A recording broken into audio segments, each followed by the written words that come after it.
Здравствуйте. На телеканале «Новый век» программа «Вызов-112», в студии Аделина Зарифова. И сегодня мы расскажем о падении мужчины с балкона 9-го этажа на улице Лукина в Казани. Печально и очень неожиданно. Покажем мужчину, которого задержали в состоянии сильного алкогольного опьянения за рулем чужого автомобиля. Я уже сказал, я уже дышу как могу, у меня нет дыхания. А также в отношении молодого человека, угрожавшего незнакомцу убийством, возбудили уголовное дело. Ты меня не успокаивай, я отморозок, я так воспитан. И что нашли у мужчины, задержанного в магазине за попытку кражи дезодоранта? А тебе сейчас что-нибудь есть сумка? Это и не только. Прямо сейчас. Мужчина упал с 9-го этажа одного из 10-этажных домов на улице Лукина в Казани. Его увидели проходящие мимо подростки и вызвали скорую помощь. Медики помочь ему не смогли, им оставалось только констатировать его смерть. Жители дома погибшего прекрасно знают. Говорят, после смерти матери жил один. Периодически его навещали родственники, готовили еду и убирались. У мужчины была инвалидность, и он периодически проходил лечение в психоневрологическом диспансере. Первыми сообщили женщине в домовом чате, что типа у нас что, труп, что ли, под окном. И вот мы посмотрели, да. Погибшего хорошо знали не только жители подъезда, но и всего двора. Рассказывают, человек он был без возраста и с особенностями, вероятно, врожденными. И этого невозможно было не заметить. Из-за инвалидности он не работал, просто был не в состоянии. Много времени проводил на улице, у всех на виду. У него была шизофрения. Это в какой-то степени была проблема нашего двора, но все равно человек. Особых бед, говорят соседи, он не приносил. Разве что порой кабинку лифта принимал за туалет. Понимали, он, скорее всего, не осознавал, что это ненормально, но все равно было неприятно. Нет, на людей он никогда не бросался и никогда не был агрессивен. Но все-таки, когда человек неадекватен, жильцы, бывает, испытывают некий дискомфорт. Один раз он нам помоечку поджег. Странный он на лице его не был. Он собирал окурки, бычки. Пенсии, видимо, не хватало.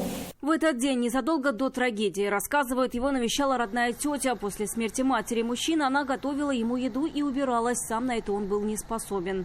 Ой, мать, может, 2, что ли, умерла, может, 3. Сам, рассказывают, не пил, притон дома не устраивал. В момент падения, вероятно, также был дома один. Дверь на балкон открыта, в квартире некому выключить громкую музыку.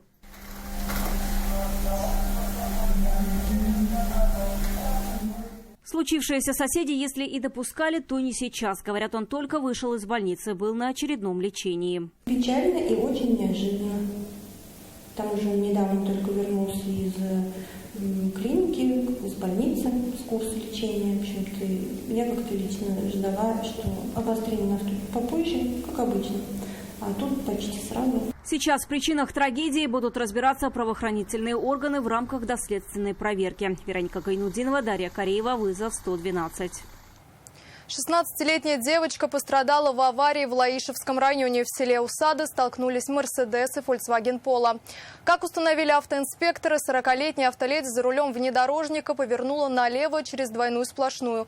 В этот момент в нее и врезалась встречная легковушка. Пострадавшую с различными травмами госпитализировали.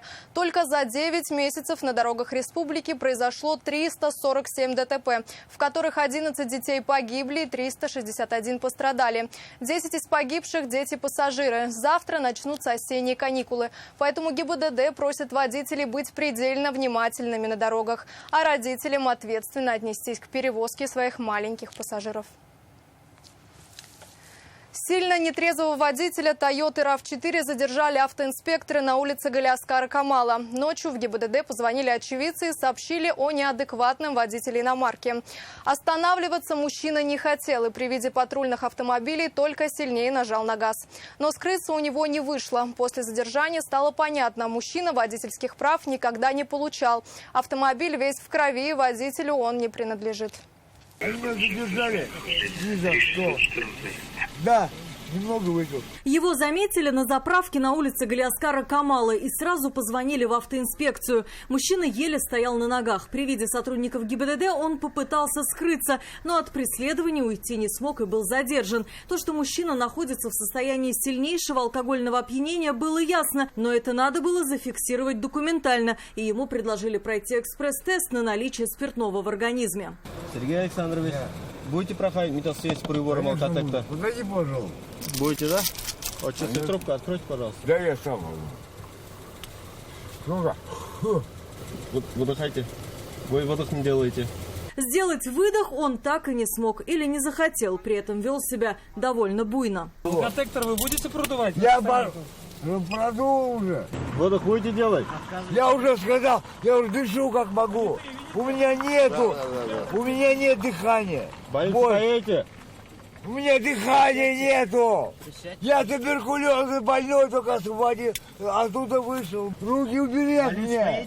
Руки уберите мне, убери наручники. Ты что арестовываешь меня? В больницу на медицинское освидетельствование он ехать также не захотел. Водительских прав мужчина никогда не получал. Было не до этого, отбывал наказание за убийство. Автомобиль принадлежит не ему, а хозяин машины с различными травмами обратился в больницу.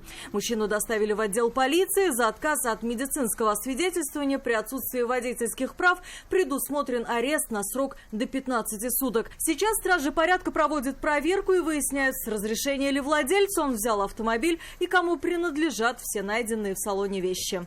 Алия Хайрудинова, Дарья Кореева, вызов 112. До 2 лет лишения свободы грозит 19-летнему молодому человеку за угрозой оружием случайному встречному у подъезда одного из домов Нижнекамска. Во время вспыхнувшей ссоры он достал пистолет и несколько раз нажал на курок. При этом был крайне агрессивен. Уверял, что так воспитан. Его задержали спустя несколько часов и при стражах порядка показал другую грань своего воспитания. Ты меня не успокаивай, ты руку убери, я сейчас. Ты меня не успокаивай, я отморозок, я так воспитан. 19-летнего жителя Автограда задержали через сутки после конфликта с мужчиной у подъезда одного из нижнекамских домов. Видеокамера зафиксировала, как он угрожал незнакомцу предметом, похожим на пистолет, и сделал несколько выстрелов, в том числе и в сторону человека. Ты не веришь в это хуйню? Это хуйню, не по... Я так воспитан. После задержания он показал себя совершенно с другой стороны. Тихо и спокойно рассказал, что в Нижнекамск из Челнов приехал к друзьям. Нападать на незнакомого человека поводов особых не было, но за содеянное ему очень стыдно. Я не хотел совершать этого, я извиняюсь. Такого больше не повторится, я не буду причинять вред кому-либо. Он рассказал, что пистолет был пневматическим, баллон со сжатым газом в нем был, а вот шариков, которыми стреляют оружие, не было. Поэтому мужчина не пострадал. Наводил пистолетом пневматическим газобаллоном на другого человека. На почве чего произошел конфликт? Мы словесно сцепились, слово за слово. Начали друг на друга орать, мы спустились вниз. И я достал пистолет, чтобы напугать. Было возбуждено уголовное дело по статье 119 Уголовного кодекса Российской Федерации. Было проведено исследование изъятого пистолета в экспертно-криминалистическом отделе. Результаты показали, пистолет пневматический, огнестрельным оружием не является. Однако уголовное дело все же было возбуждено по статье «Угроза убийством». Максимальное наказание по данной статье – до 2 лет реального лишения свободы. Рания Абдрахманова, Нафиса Минязова, вызов 112. Предмет, похожий на пистолет, обнаружили полицейские у 29-летнего мужчины, которого задержали сотрудники магазина на улице Восстания за попытку кражи. По камерам наблюдения они видели, как покупатель взял дезодорант и, пройдя мимо кассы, направился к выходу. Его остановили и вызвали стражей порядка, которым он и раскрыл содержимое своей сумки. Нет.